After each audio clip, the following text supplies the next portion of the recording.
ইসলামে ঈমান একটি অত্যন্ত গুরুত্বপূর্ণ ধারণা। এর আভিধানিক অর্থ হল বিশ্বাস বা দৃঢ় বিশ্বাস। তবে ইসলামিক পরিভাষায় এর অর্থ আরও ব্যাপক। ঈমান কেবল মুখে স্বীকার করা নয়, বরং হৃদয়ে বিশ্বাস করা, মুখে স্বীকার করা এবং সে অনুযায়ী আমল বা কাজ করা সম্মিলিত রূপ। সহজভাবে বলতে গেলে ঈমান হল আল্লাহর প্রতি এবং তাঁর প্রেরিত সত্যের প্রতি পূর্ণ আস্থা ও বিশ্বাস স্থাপন করা। এটি কোনো হালকা বা শিথিল বিশ্বাস নয়, বরং গভীর আত্মবিশ্বাস ও আনুগত্যের একটি অবস্থা। ইসলামে ঈমানের 6টি মূল স্তম্ভ, আরকানুল ঈমান, রয়েছে। এই স্তম্ভগুলোর ওপরই মুসলিমদের বিশ্বাস গঠিত। 1. আল্লাহর প্রতি বিশ্বাস। 2. ফেরেশতাগণের প্রতি বিশ্বাস।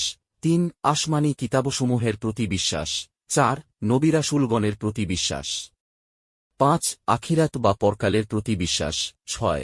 তাকদীর বা ভাগ্যের প্রতি বিশ্বাস। ঈমান একটি গতিশীল বিষয়। সৎকর্মের মাধ্যমে ঈমান বৃদ্ধি পায় এবং পাপের মাধ্যমে তা দুর্বল হয়। একজন মুসলিমের উচিত তার ঈমানকে সবসময় সজীব রাখা এবং উল্লেখিত স্তম্ভগুলোর প্রতি তার বিশ্বাসকে সুদৃঢ় করা।